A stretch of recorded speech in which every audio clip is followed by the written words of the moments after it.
Bismillahirrahmanirrahim. Və salatu və selamu ala Rasulillah və ala alihi və ashabi əcma'in. Esselamu aleykum və rahmetullahi və barakatuhu. Əziz qardaşlar, Sahih Buxarinin şərhi dərsimiz Allah Azze və Cəllənin izni ilə davam edir. Bugünkü dərsimiz 4-cü dərsdir. 3-cü dərsdir bu? 3-cü dərsdir. 3-cü dərsdir. Yox, neçənci dərsimizdir bu? 4-cü dərsimizdir. Müqəddimə, birinci dərs müqəddimə, ikinci dərs birinci hədisin şərhi, üçüncü dərsimiz ikinci hədisin şərhi, bu 4-cü dərsimizdir və 3-cü hədisin şərhidir. 3-cü hədisin mətni belədir.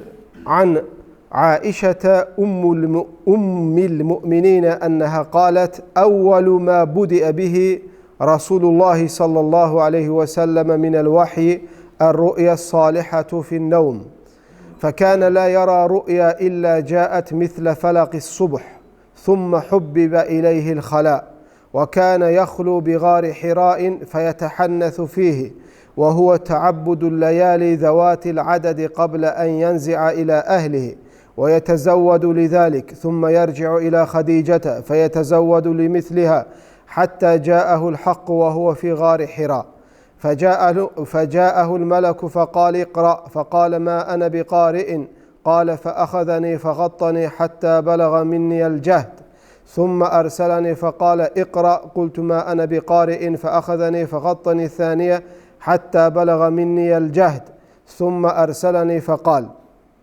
Bu hədisin, qardaşlar, mətni uzundur. Dediyim kimi dərsin əvvəlində biz bir hissəsini oxuyub tərcümə eləyəcəyik.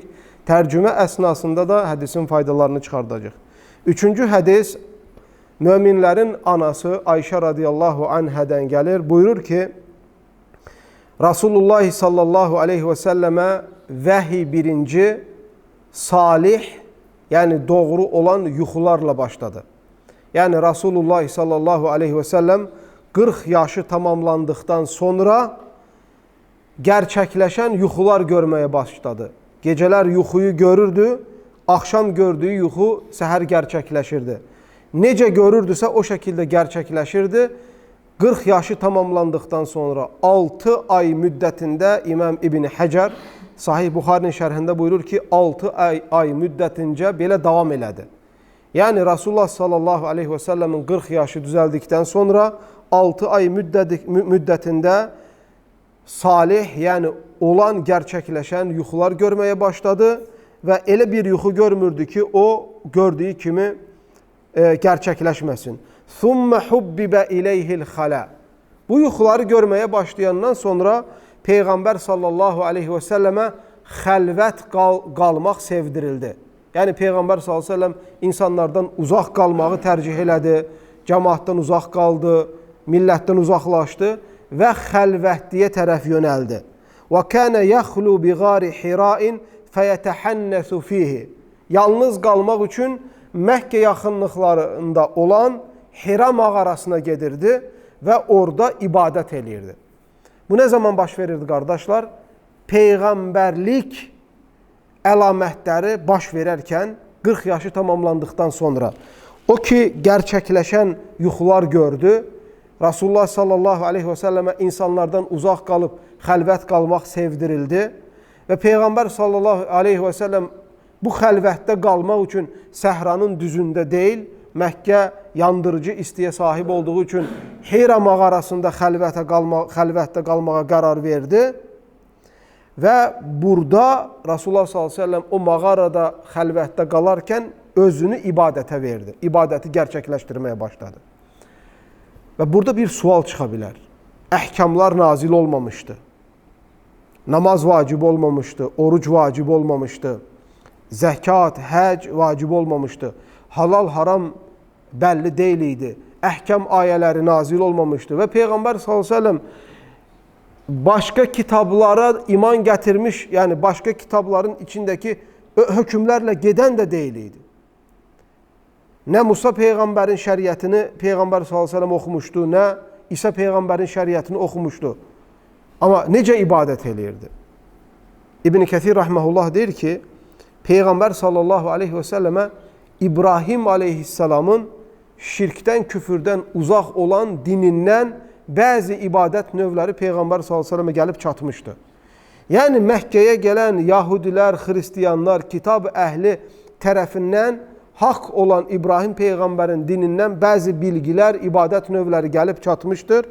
O ibadətləri Peyğəmbər s.ə.v gerçəkləşdirirdi. Amma nə cür ibadət idi, hansı şəkildə ibadət idi, onlar haqqında məlumat yoxdur. Məlumat odur ki, Peyğəmbər s.ə.v xəlvətə çəkilərkən nə edirdi qardaşlar? İbadətləri gerçəkləşdirirdi. Və yətəzəvvədu lidəlik. Və Peyğəmbər s.ə.v ailəsinə gəlirdi, 2-3 gün qalırdı, ibadət eləyirdi, sonra ailəsinə geri dönürdü, yemək götürürdü, su götürürdü, özünə lazım olan ehtiyaclarını götürürdü, təkrar yenə hara gedirdi? Yenə Hira mağarasına gedirdi. ثُمَّ يَرْجِعُ إِلَى خَدِيجَ فَيَتَزَوَّدُ لِمِثْلِهَا. Yemək içməyi qutardıqdan sonra yenə Xadicəyə gəlirdi, yenə əşyalar, ehtiyaclarını, azüqələrini götürürdü, yenə mağaraya gedirdi. Həttə cəəhul haqqu və huvə fi qari Hira. Hətta ona haqq gələnə kimi o Hira mağarasında olarkən. Burada nəzərdə tutulan haqq nədir qardaşlar? Vəhidir və vəhiy gətirən kimdir? Cəbrail əleyhissalam. Fəcəəhul mələku. Və bir gün Peyğəmbər s.ə.v mağarada olarkən mələk gəlir. Hira mağarasına bəziləriniz ola bilsin qardaşlar, indi internetdə görmüşsünüz, şəkillərini görmüşsünüz, videolarını görmüşsünüz və yaxud da bəziləriniz gedib ümrəyə gedəndə gedib görmüşsünüz. Hira mağarası təxmini yəni 2 metr, 3 metr uzunluğunda, metr yarım enində, 2 metr enində ən gec, ən maksimum 1 metr 60, 1 metr 50 təxmini belə hündürlüyündə bir yerdir. İndi cəmaat çox girib çıxmaqla biraz oralar dağınıq haldadır, amma əvvəllər daha bir kiçik vəziyyətdə olur. Peyğəmbər s.ə.v deyir ki, fəcəəhul mələk və mələk gəlir, fəqalə iqra. Peyğəmbər s.ə.və gələn mələk deyir ki, oxu. Peyğəmbər s.ə.v deyir ki, mə ənə biqari. Mən oxumaq bilmirəm. Şeyx Abdüləziz ibn Bəz rahiməhullah deyir ki, burada bu ləfsə diqqət etmək lazımdır. Peyğəmbər s.ə.v oxumaqdan imtina eləmir. Mən oxumuram demir. Deyir, mən oxuya bilmirəm. Yəni, mənim oxuma yazmam yoxdur. Biri var, adam oxumaq yazmaq bilir, deyirəm, gəl oxu, imtina edir, deyir, oxumuram.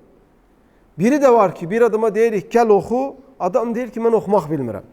Peyğəmbər s.ə.v deyir ki, mən ənə biqari. Mən oxumaq bilmirəm, deyir. Qalə fəəxədəni fəqaddani həttə bələğə minniyəl cəhd. Və bu mələk məni götürdü, sinəsinə bastı və məni sıxdı. O şiddətdə sıxdı ki, hətta halım getdi. Dözülməz bir hala gəldim, deyir Peyğəmbər s.ə.v. Sonra thumma ərsələni, sonra məni buraxdı. Fəqalə iqra və dedi ki, təkrar oxu. Və Peyğəmbər s.ə.v dedi ki, mən axı oxumaq bilmirəm. Yenə məni götürdü, sinəsinə bastı, məni sıxdı, hətta yorulana kimi, həkdən düşənə kimi. Və sonra məni təkrar buraxdı və 3 dəfə bu təkrar olur, qardaşlar. Sonra mələk ona deyir ki, iqra bismi rabbikəlləzi xaləq. Bu, Rasulullah sallallahu aleyhi və səlləmə ayə olaraq Cəbrail aleyhissalamın dili ilə Peyğəmbər sallallahu aleyhi və səlləm eşitməsi ilə ayə olaraq gerçəkləşən nədir? İlk ayədir. Cəbrail aleyhissalam bu ayəni deyir ki, iqra bismi rabbikəlləzi xaləq. Səni yaradan Rabbin adı ilə oxu. Əlləzi xaləqal insənə min aləq. O Rabbin ki, insanı bir qan laxtasından yaratdı. İqra və rabbukəl əkram. Kəramətli olan, ehsan sahibi olan Rabbin adı ilə oxu. Peyğəmbər sallallahu aleyhi və səlləm qardaşlar bu ayələri eşidərkən Peyğəmbərliyin verildiyini farkına varır. Artıq Peyğəmbər olduğunu hiss eləyir, görür və eşitdiyi mələklə, eşitdiyi ayələr və mələkin Peyğəmbər sallallahu aleyhi və səlləmi sıxması, buraxması, ayələri oxuması Peyğəmbər sallallahu aleyhi və səlləmin çox qorxmasına səbəb olur. Peyğəmbər sallallahu aleyhi və səlləm qorxur. Fərəcəə bihə Rasulullah sallallahu aleyhi və səlləm yarcufu fuaduhu. Ayşə radiyallahu anhə deyir ki, və Peyğəmbər sallallahu aleyhi və səlləm həmən mağaradan çıxır və ailəsinə qaçır. Qaçarkən qorxusundan ürəyi titrəyir. Fədəxələ alə Xadicətə binti Xuveylidin fəqalə zəmmiluni zəmmiluni. Və Peyğəmbər sallallahu aleyhi və səlləm mağaradan çıxarkən Xədicə radiyallahu anhənin evinə gəlir. Xuveylid, atasının adı nə olur? Xuveylid. Xuveylid. Yəni Xalidin kiçik forması. Və Xədicə radiyallahu anhə deyir ki, zəmmiluni, məni örtün, məni örtün. Yəni üstümə yorğan örtün, mən üstümü bürəyin. Peyğəmbər sallallahu əleyhi və səlləm 2 dəfə bunu təkrarlayır. Fəzəmməluhu hattə zəhəbə anhu ər-rav'u. Peyğəmbər sallallahu əleyhi və səlləmin üstünü örtürlər, hətta qorxusu gedənə kimi. Fəqalə li Xədicətə radiyallahu anhə və əxbarəhəl xəbər laqad xəşitu alə nəfsi. Peyğəmbər sallallahu əleyhi və səlləmin qorxusu dindikdən sonra başına gələn hadisəni həyat yoldaşı Xədicə radiyallahu anhəyə danışır. Və sonra deyir ki, ey Xədicə, mən bu olaydan çox qorxdum deyir. Fəqalət Xədicətu. Xədicə radiyallahu anhə bu hekayəni, bu olan hadisəni eşitdikdən sonra Peyğəmbər sallallahu aleyhi və səlləmə belə deyir. Kəllə vallahi mə yuxzikallahu əbədən. Ey Allahın Rasulü.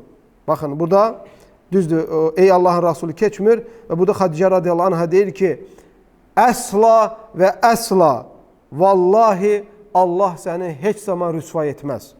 İndi bu yerinə diqqət edin qardaşlar. Çünki hədisin məğzində buradan götürəcəyimiz faydalar bu nöqtədədir. Xədicə radiyallahu anhə deyir ki, heç vaxt Allah səni rüsvay etməz. İnnəkə lətəsilur rahim. Sən qohum-əqraba əlaqələrini sıxlaşdırırsan. Və təhmilul kəllə.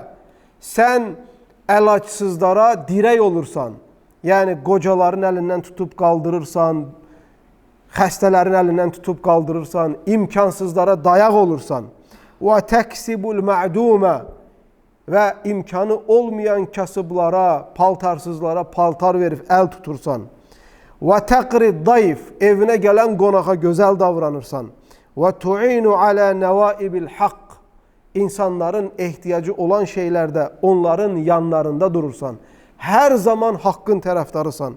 Fəntalaqat bihi Xədicətu hattə ətət bihi Varaqat ibn Nufəlin ibn Əsəd ibn Abdül-Uzzə ibn Ammi Xədicətə və kən imra'an tanassara fil cahiliyyə.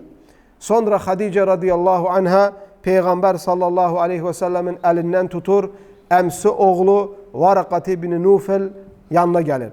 Varaqat ibn Nufəl, qardaşlar, xristiyanlaşmış, xristiyan dinini götürmüş, Tövratı və İncili İbrani dilindən, Siryani dilindən oxuyub ərəbcəyə tərcümə eləyənlərdən biri idi.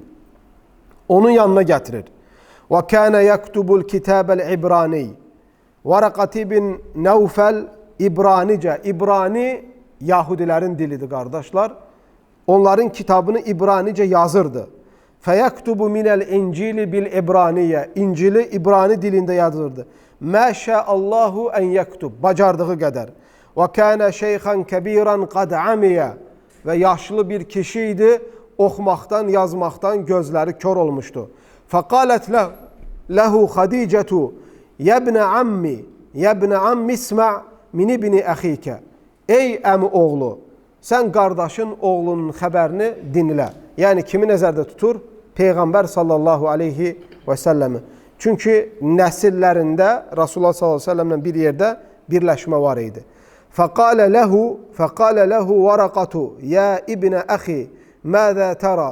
Və Varaqat ibn Nufəl Peyğəmbər sallallahu aleyhi və səlləmə deyir ki, ey qardaşımın oğlu, nə gördünsə onu mənə danış. Fəəxbarahu Rasulullah sallallahu aleyhi və səlləm xəbərə mə rəə. Peyğəmbər sallallahu aleyhi və səlləm başına gələnləri Varaqa ibn Nufilə danışır. Fəqalə ləhu Varaqatu, həzən nəmusul ləzi nəzzəlallahu alə Musa sallallahu aleyhi və səlləm, yə leytəni fiyhə cəzəən, leytəni əkunu hayyən iz yuxricuka qavmuk. Fəqalə Rasulullah sallallahu aleyhi və səlləm, əvə muxriciyyəhum, قال نعم لم يأتي رجل قط بمثل ما جئت به إلا عودي وإن يدركني يومك أنصرك نصرا مؤزرا ثم لم ينشب ورقة أن توفي وفتر الوحي. Peyğəmbər sallallahu aleyhi və səlləm özü ilə Cəbrail aleyhissalam haqqında olan hadisəni danışır. Bunu dinlədikdən sonra Xədicə radiyallahu anhənin əmsi oğlu Varaqa bu sözləri deyir. Ey qardaşım oğlu, o sənə gələn, daha öncə Musa aleyhissalama gələn Cəbrail aleyhissalam idi. Keçkə mən gənc olaydım. Keçkə mən cavan olaydım ki, sən haqqı insanlara dediyin zaman qovmun səni Məkkədən çıxardarkən var gücümlə yanında durub sənə yardım eləyəydim. Bunu eşdən Muhammed sallallahu aleyhi və səlləm deyir ki, məni qovmum bəyən Məkkədən çıxardacaq ki, deyir ki, bəli, səndən öncə elə bir kişi gəlməyib ki, haqqı desin və onu öz qovmu tapdalamasın, əzməsin və onu çıxartmasın, öz qovmu tərəfindən ona əziyyətlər verilməsin. And içir sonra deyir ki, əgər olar da ki, o günü görərsəm, sən haqqı çıxıb dediyin günü və qovmun səni çıxartmağa çalışarsa, mən ən şiddətli, ən qüvvətli yardımımı sənə əsirgəməyəcəm. Sonra çox keçmədən Varaqat ibn Nufil vəfat eləyir və Peyğəmbər sallallahu aleyhi və səlləmə vəhiy gəlməsi də dayanır. Üçüncü hədis qardaşlar burada tamamlanır. Gəlin bu hədisi anlayaq və hədisin içindən önəmli faydaları çıxardaq. Hədis Sahih Buxaridədir və bir çox sünən kitablarında da gəlir. Lakin hədisin təxrici ilə ilgili başqa kitabları deməyə gərək yoxdur, hədis Sahih Buxaridə gəldiyi üçün. Bu hədisin faydalarını dərsə gəlmədən öncə şərhlərə baxarkən faydalarını çıxartmışam. Bu faydaları bərabər hansı sözlərdən çıxartdığımızı bərabər şəkildə mən hansı faydalardan çıxartdığımı deyəcəm. Yenə bərabər şəkildə də qardaşlar bu hədisdən faydalar çıxartmağa danışaq bu eşitdiklərimizdən. Fikir verin, ilk fayda burada odur ki, elmin fəziləti ortaya çıxır. Cəbrail aleyhissalamın bir peyğəmbərə ilk öyrətdiyi şey nədir qardaşlar? Elmdir. Nədir? Elmdir. Bir ümmətin ayaq üstə qalıqması, dirçəlməsi nə ilə olur? İlk öncə elmlə olur. Cəbrail aleyhissalam ona görə ilk şey Peyğəmbər sallallahu aleyhi ve sellem öyrətdiyi şey nədir? Elmdir. İkinci fayda qardaşlar, ilk nazil olan ayənin hansı ayə olduğunu bilirik. O da hansı ayədir? Alaq surəsinin 1-ci ayəsi İqra bismi rabbikəl-ləzi xalaq. Yaradan Rabbin adı ilə oxu. İndi fikir verin bu məsələyə qardaşlar, çox həssas bir nöqtə var bu da. Bugün bir çox cahillər, İslama qarşı qəlblərində qərəzlik olanlar, qadın olsun, kişi olsun fərq etməz, qalxıb cahilliklərindən və lovğalıqlarından deyirlər ki, müsəlmanlar geridə qalıb, müsəlmanlar cahildir, müsəlmanlar inkişaf eləmir. Halbuki bizim dinimizin ilk nazil olan ayəsi elmə yönəldir, elmə təşviq eləyir, elmə sövq eləyir. Bizim dinimizin ilk ayəsi insana bilmədiklərini öyrənməyi əmr edir. Və bu ayə sayəsində bu ümmətə əgər təmizlik öyrədilibsə, əxlaq öyrədilibsə, tövhid öyrədilibsə, insan dəyərləri öyrədilibsə, qonşu haqları, insan haqları öyrədilibsə, valideyn və övladı haqları öyrədilibsə, hamısı bu ayəyə inananların səbəbi ilə olub. Və bunların başında da kimdir? Muhammed sallallahu aleyhi ve sellem və onun sahabələri. Ən böyük dünyada olan bugünkü gündə gerçəkləşmiş, istərsən siyasi, istərsən coğrafi, istərsən tibbi olsun, yaxşı araşdırılsa görərik ki, bu elmlərin elə başında olanlar İslama nisbət olan alimlərdir. Ən böyük istehsalların başında görərik ki, ən çox istehsala və ilərləyişə, inkişafa səbəb olanların başında tarix boyu İslam alimləridir. Sadəcə bunu bir çox müsəlman ölkələri, ölkələrinin rəhbərləri, ölkələrinin böyükləri ya ölkələrində olan müsəlman elm adamlarının qədrini, qiymətini bilmədiyi üçün ona görə hər zaman başqaları müsəlmanların başarılarını özlərinə nisbət eləyiblər. Və bunu oxumağınızı, axtarmağınızı tövsiyə edirəm ki, hətta dininizdə olan bu böyük fəziləti biləsiniz. Hədisdən çıxardılan ikinci fayda, qardaşlar, xəlvətə çəkilməyin faydası. Aydınmı? Xəlvətə çəkilməyin nəyi? Faydası. Bəzən insanın düşünmək üçün, Allahla üz-üzə qalmaq üçün, ibadəti Allahla özü arasında gerçəkləşdirməyi üçün xəlvətə çəkilməyə ehtiyacı var. Buna hamımızın ehtiyacımız var. Sürəkli cəmaatın içində, sürəkli qardaşlar məşğuliyyət, sürəkli alver, sürəkli yemək içmək, sürəkli demək, gülmək, hər zaman insanların içində və insanın bu qəlbinin sərtləşməsinə və gerçəkləri anlamasına mane olur. İndi sən təsəvvür eləyin, xəlvətə çəkilmək, insan təfəkkürdə bulunması, ibadəti Allahla özü arasında gerçəkləşdirməsi bu fəzilətli bir şeydir. Məsələn, bu dinimizdə bizim var, amma bunu siz baxın, bütpərəstlər götürüb adını yoga qoyublar. Adını nə qoyublar? Yoga.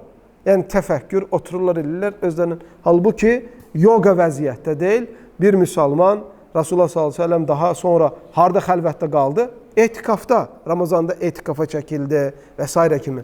Biz də imkanımız var ki, evimizin otaqlarının birində xəlvətə çəkilək, bir gecəni ibadətlə keçirək, ayələri oxuyub təfəkkür eləməklə keçirək və yaxud da çobandısa dağda eləyə bilər bunu, bir tacirdirsə məscidlərə gedib bunu eləyə bilər, hər hansı bir məsciddə gecə gəlib təəccüd qıla bilər. Məsələn, bizim əlhamdülillah, həm kənddəyi məscidimiz, həm Tiflisdəyi məscidimiz bu şeylərə müsaitdir qardaşlar, müsaitdir. Sən gecə gəlib saat 3-də bir qırağa, bir köşədə oturub, səhərə kim xəlvətdə qalıb ibadət elə bilərsən. Və bu sünnəni qardaşlar, bu fəziləti özəlliklə yaymamız, əməl etməmiz, tətbiq eləməmiz lazımdır. Üçüncü fayda nədir qardaşlar? Üçüncü hədisdən çıxardılan salihə zövcənin fəziləti. Və bu haqda çox geniş danışmaq istəyərdim. Gerçəkdən salihə zövcə, imanlı zövcə, təqvalı zövcə bir kişiyə verilmiş ən böyük sərvətdir bu dünyada. Salihə zövcə qardaşlar bir ruzidir. Sadəcə ruzi, ev, maşın, pul, sərvət, qızıl, gümüş deyil. Ən böyük bir kişinin sərvəti ona itaət eləyən, ona xəyanət eləməyən, onu sevən, onun dərdini çəkən həyat yoldaşının olmasıdır. Rasulullah sallallahu aleyhi və səlləm qorxur.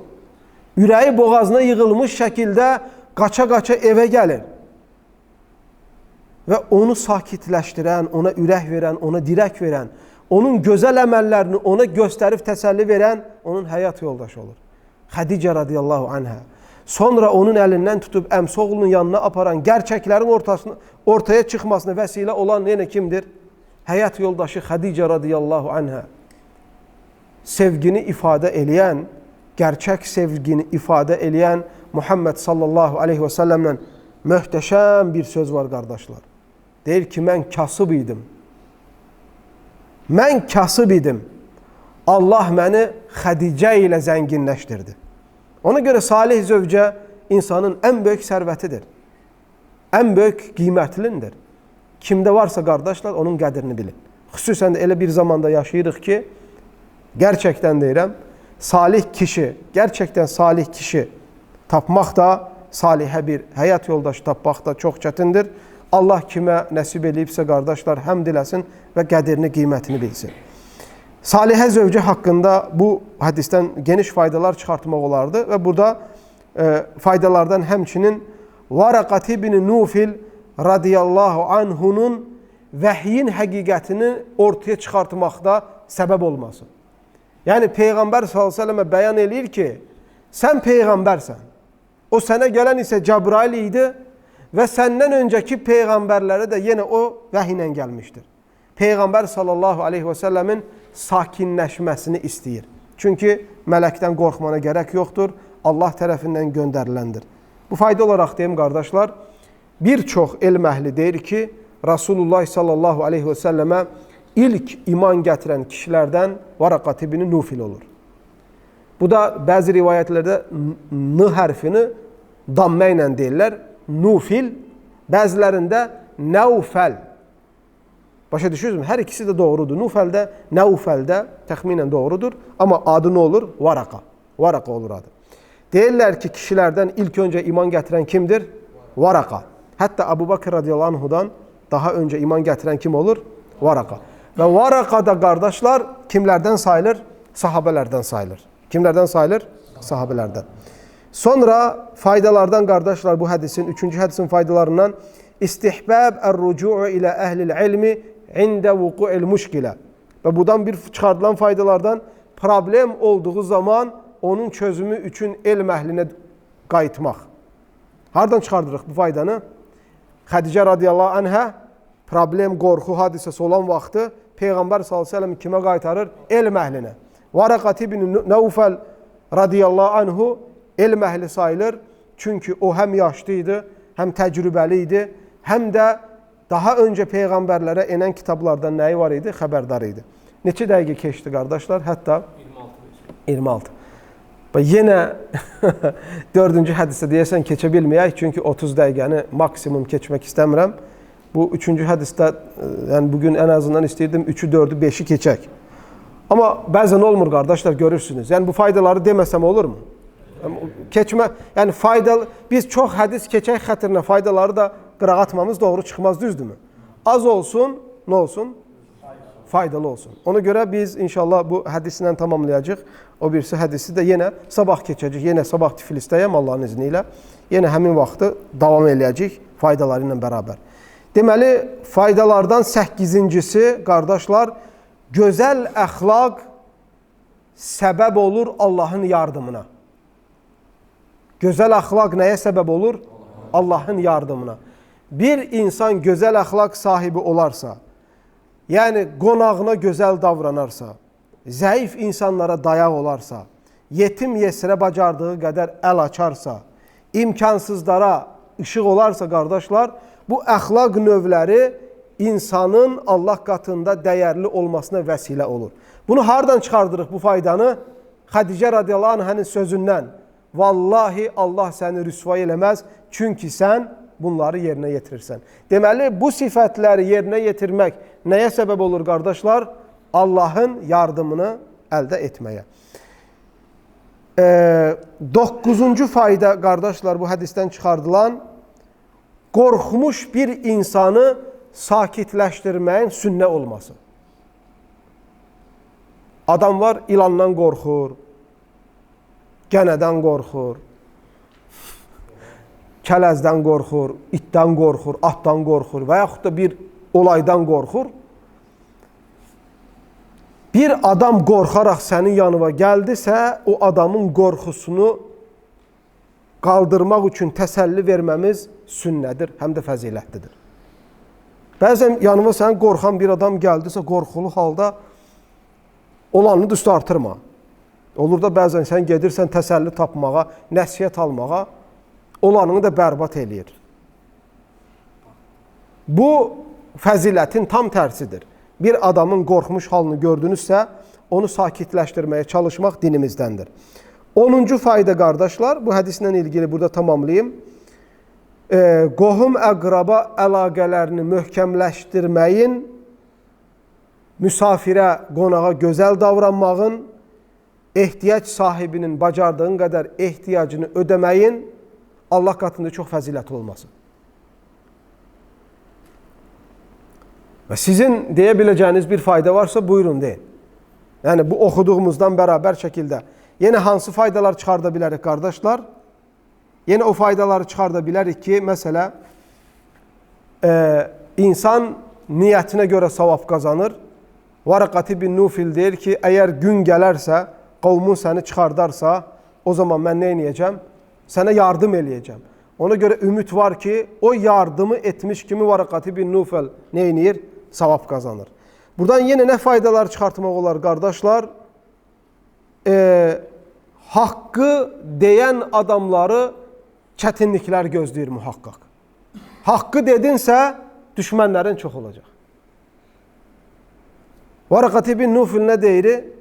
And olsun ki, səndən öncə elə bir peyğəmbər gəlməyib ki, haqqı desin, bilməsinlər. Deməli, haqqı deyən insanların, qardaşlar, düşmənləri nə olur? Çox. Buradan yenə nə fayda çıxarda bilərik? Haqqı deyən insan bildikdən sonra ki, düşmənləri də çox olacaq, ona qarşı tədbirli və səbirli olmalıdır.